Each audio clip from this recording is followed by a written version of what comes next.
Bonjour à tous et à toutes et bienvenue une fois de plus sur la chaîne du pouvoir de la conscience. J'espère que vous allez bien, j'espère que vous passez une excellente journée et que vous prenez grand soin de vos conversations internes. Aujourd'hui, la lecture du chapitre 18 du livre de Dr Joseph Murphy, La puissance de votre subconscient. Avant de commencer avec la lecture, je vous invite à vous abonner à la chaîne si vous ne l'avez pas encore fait et n'hésitez pas à partager son contenu si vous pensez qu'il peut aider des personnes de votre entourage. Sans plus attendre et en vous remerciant de votre temps précieux, on commence avec la lecture. Chapitre 18. Le subconscient, un outil pour supprimer les blocages mentaux. Vous pouvez transformer votre esprit en le nourrissant de pensées de liberté et de paix. C'est ainsi que ces pensées atteindront les profondeurs de votre subconscient.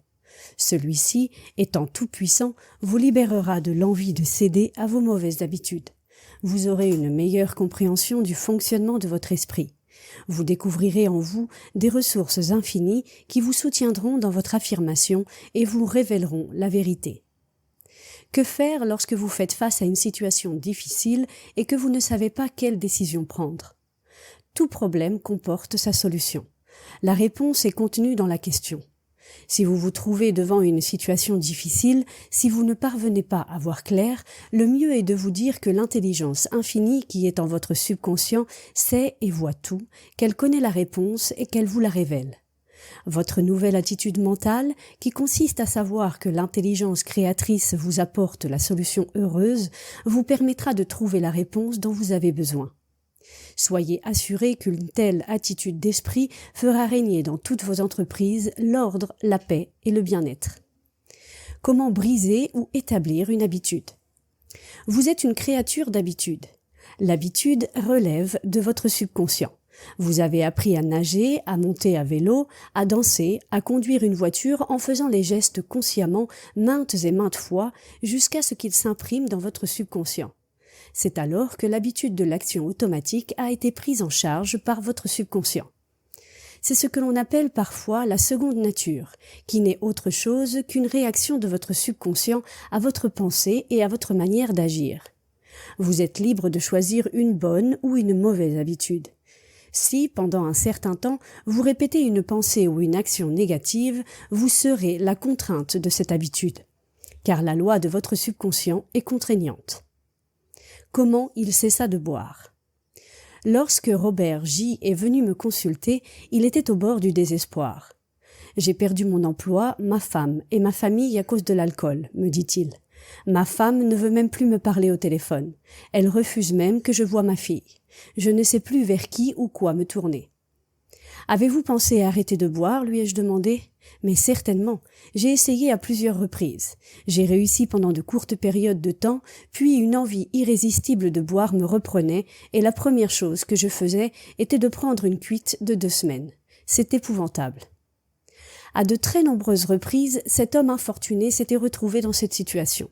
Bien qu'il eût commencé à boire à l'excès de sa propre initiative, il comprit qu'il pouvait perdre cette habitude en établissant une nouvelle habitude.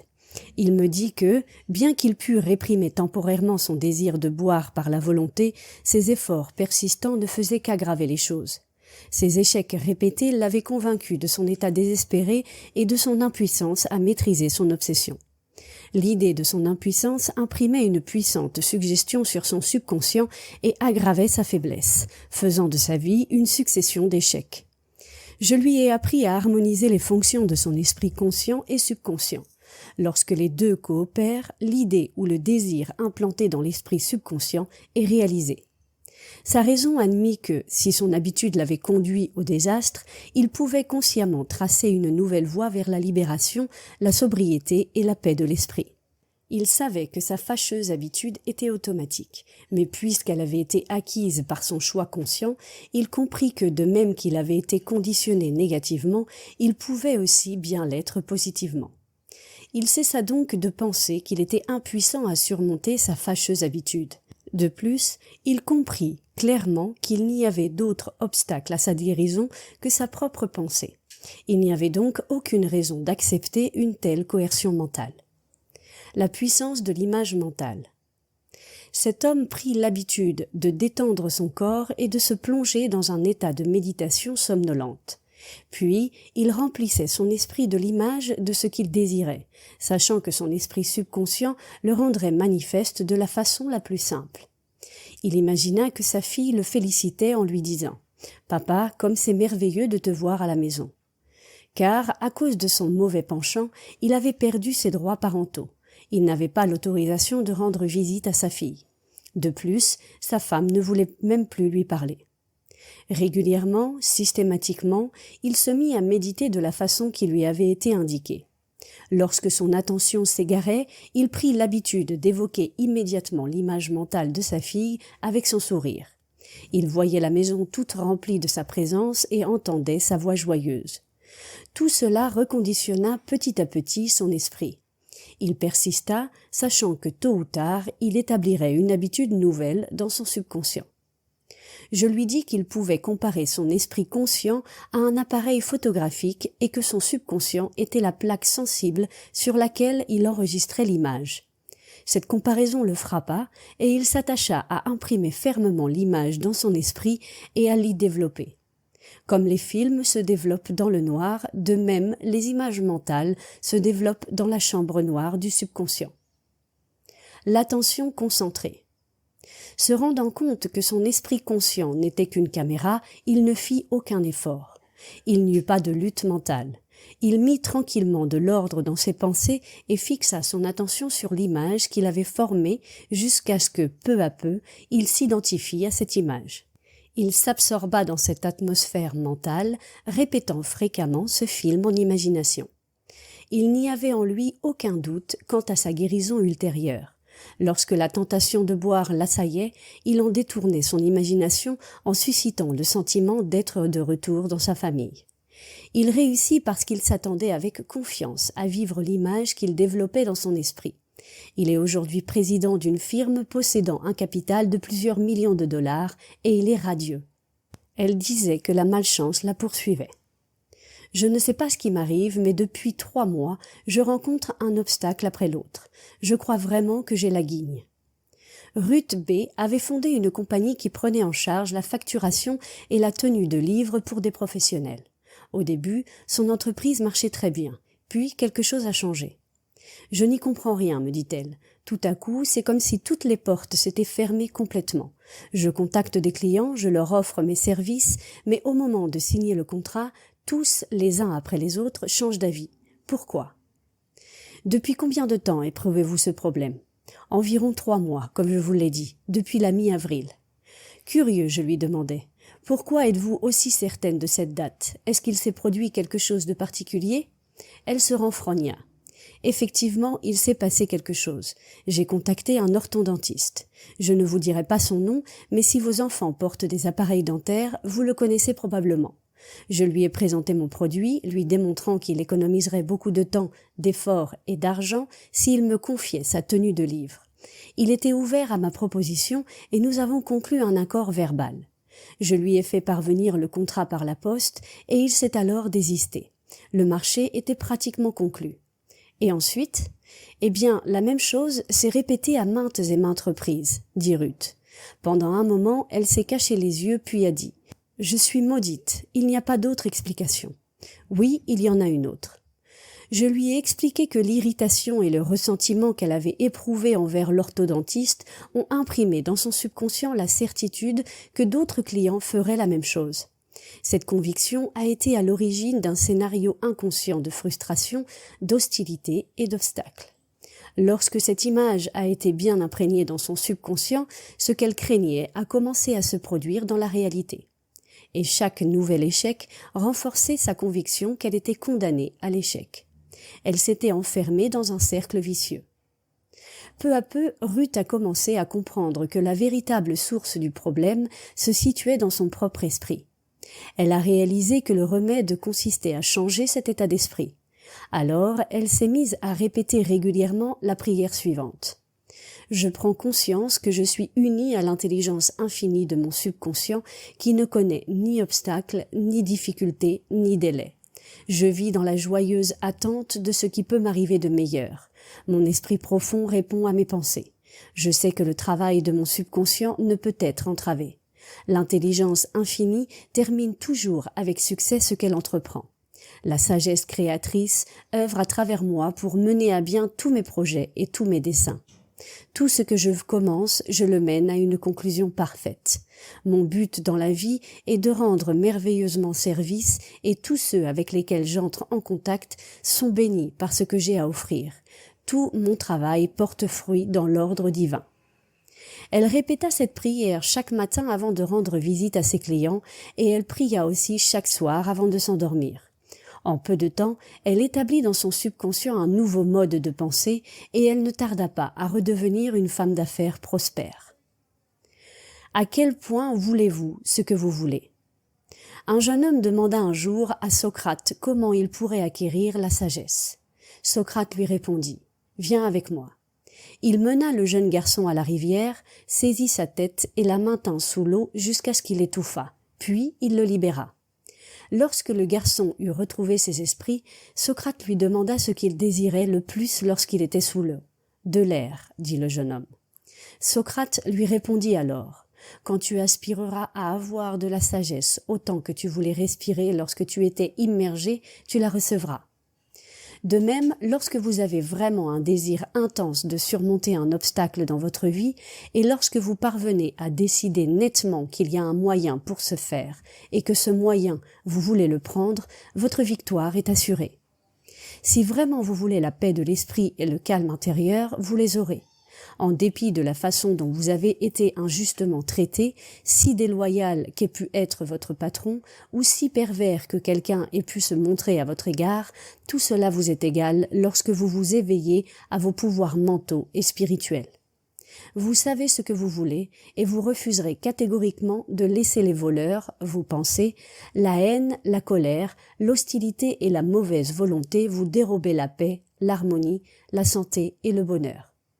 Vous cesserez de vous laisser contrarier par les autres, par les conditions, les nouvelles, les événements, en associant au contraire et immédiatement vos pensées à votre dessein dans la vie.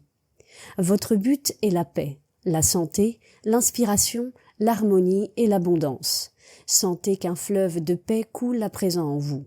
Votre pensée est la puissance immatérielle et invisible et vous choisissez de lui permettre de vous bénir, de vous inspirer et de vous donner la paix. Si vous éprouvez le vif désir de vous défaire d'une mauvaise habitude, vous avez 51% du chemin de fait. Lorsque votre désir de perdre une habitude sera plus fort que celui de la garder, vous découvrirez avec émerveillement que la délivrance est à votre porte.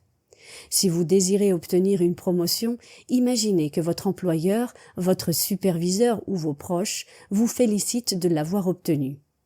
Imaginez tous les détails de la scène, les intonations, les gestes, la posture, jusqu'à ce que cela vous semble réel. Rejouez souvent cette scène en esprit et vous connaîtrez la joie de voir votre prière exaucée. Pourquoi il ne pouvait pas guérir ?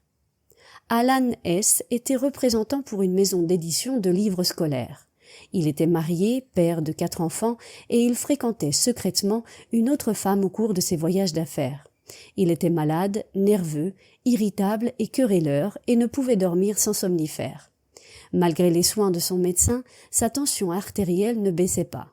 Il souffrait dans plusieurs organes de douleur que ses médecins ne parvenaient ni à diagnostiquer ni à soulager. Pour aggraver les choses, cet homme s'était mis à boire à l'excès. La cause de tout ce mal était un profond sentiment inconscient de culpabilité. Il avait violé ses vœux de mariage et cela le perturbait.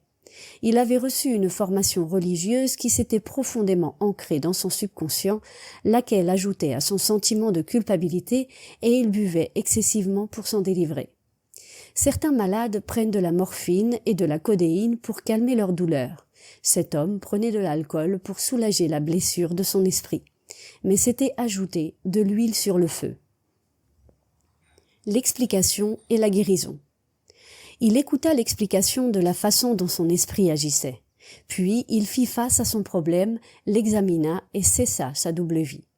Il comprit que son alcoolisme était une tentative inconsciente pour échapper à ses erreurs. Il fallait que la cause cachée dans son subconscient soit éliminée. La guérison suivrait. Il se mit à imprimer dans son subconscient 3 ou 4 fois par jour la prière suivante. Mon esprit est plein de paix, d'équilibre, de calme. L'infini se repose en moi et je ne crains rien, ni dans le passé, ni dans le présent, ni dans l'avenir. L'intelligence infinie de mon subconscient me conduit, me guide et me dirige dans toutes mes voies.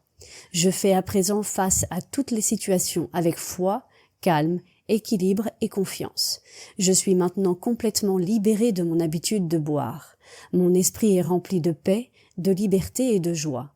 Je me pardonne à moi-même, ainsi je suis pardonné. La paix, la sobriété et la confiance règnent en maître en mon esprit.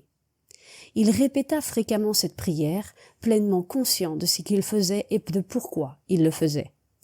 Le fait de savoir ce qu'il faisait lui donnait la foi et la confiance nécessaires. Je lui ai expliqué que lorsqu'il prononçait à haute voix ces déclarations, lentement, avec ferveur, avec amour, elles s'enfonçaient peu à peu dans son subconscient. Telles des semences, elles allaient porter leurs fruits.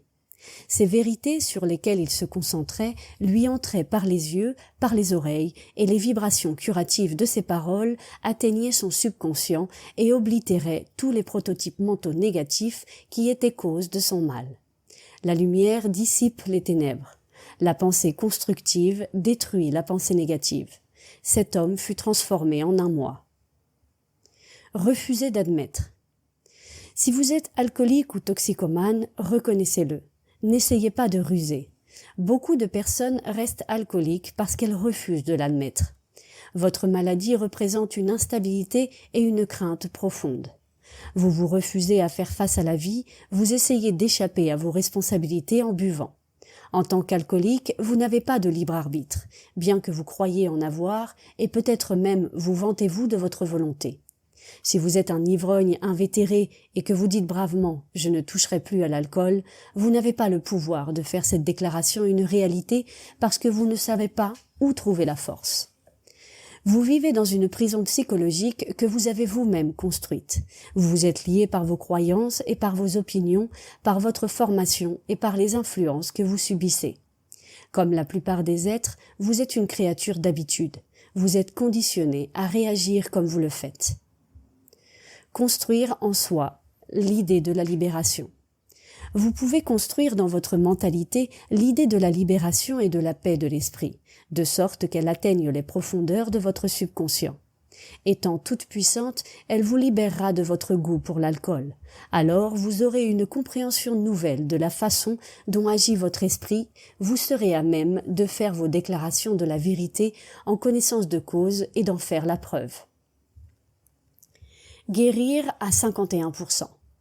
Si vous avez l'ardent désir de vous libérer d'une mauvaise habitude, vous êtes déjà guéri à 51%.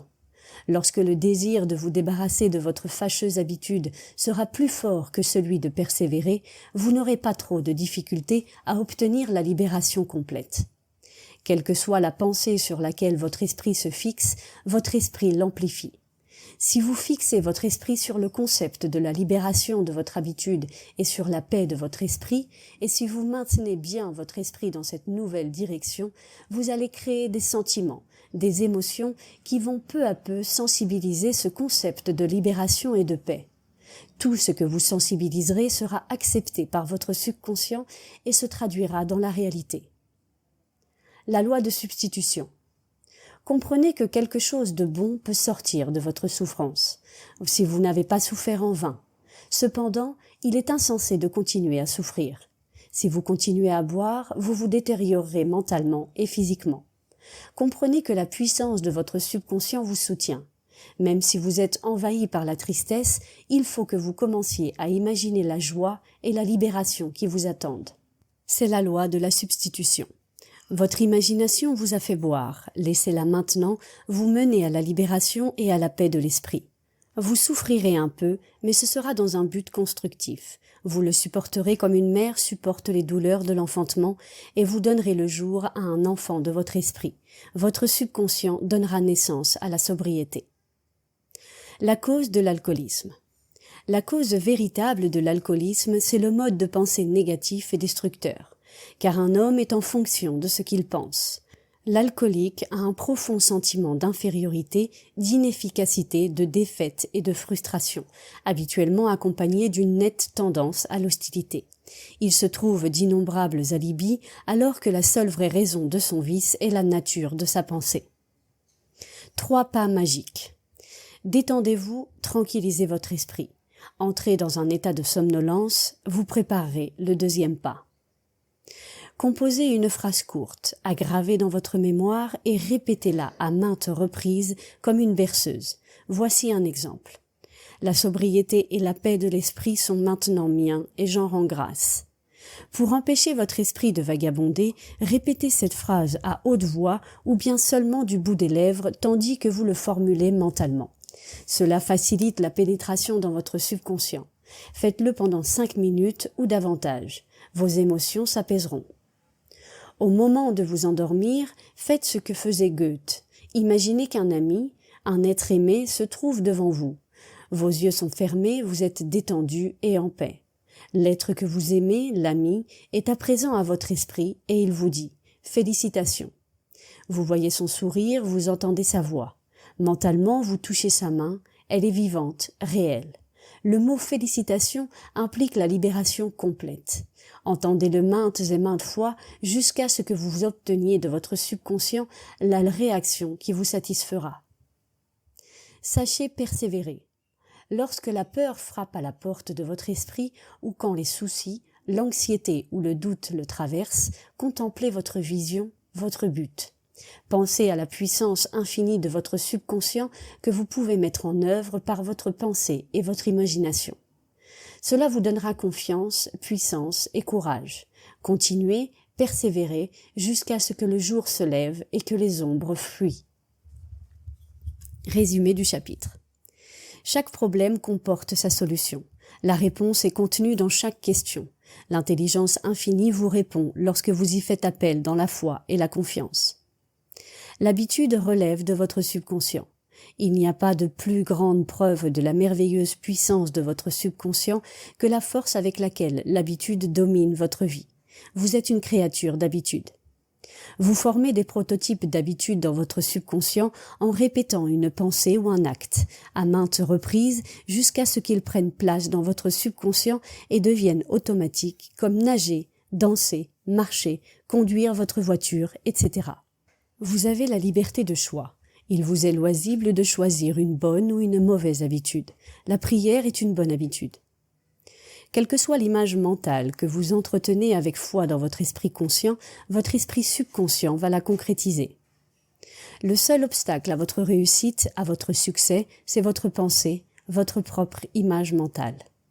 Lorsque votre attention s'égare, ramenez-la à la contemplation de votre bien ou de votre but. Faites-en une habitude. Cela s'appelle discipliner l'esprit. Votre esprit conscient est la caméra, votre esprit subconscient la plaque sensible sur laquelle vous enregistrez, vous imprimez l'image. La seule malchance qui puisse poursuivre un être est une pensée de crainte répétée à maintes reprises par l'esprit. Brisez cette entrave en étant convaincu que tout ce que vous entreprenez sera mené à bien dans l'ordre divin. Imaginez-en l'heureuse fin et maintenez cette idée avec foi. Pour créer une habitude, il faut que vous soyez convaincu qu'elle est souhaitable. Lorsque votre désir d'abandonner une mauvaise habitude sera plus grand que celui de la perpétuer, vous serez guéri à 51%. Ce que disent les autres ne peut vous nuire qu'à travers votre propre pensée et votre participation mentale. Identifiez-vous à votre but qui est la paix, l'harmonie et la joie. Vous êtes le seul penseur de votre univers. L'alcoolisme correspond à un désir inconscient de s'échapper. La cause de l'alcoolisme est le mode de pensée négatif et destructeur. Le remède, c'est de penser à la libération, à la sobriété et à la perfection en ressentant la joie de l'accomplissement. Beaucoup de personnes restent alcooliques parce qu'elles refusent d'admettre qu'elles le sont. La loi de votre subconscient qui vous a tenu en esclavage et qui a entravé votre liberté d'action vous accordera la libération et le bonheur. Tout dépend de la façon dont vous vous en servirez. Votre imagination vous a mené à l'abus d'alcool. Laissez-la vous mener à la libération en imaginant déjà que vous êtes libre. La vraie cause des addictions est la pensée négative et destructrice. Un homme est en fonction de ce qu'il pense en son cœur, son subconscient. Lorsque la peur frappe à la porte de votre esprit, que ce soit la foi en Dieu et en toute chose bonne qui lui ouvre la porte. Si vous éprouvez le désir intense et sincère de franchir un obstacle que vous rencontrez dans votre vie et si vous décidez, animé d'une grande confiance, que vous y arriverez, alors vous triompherez.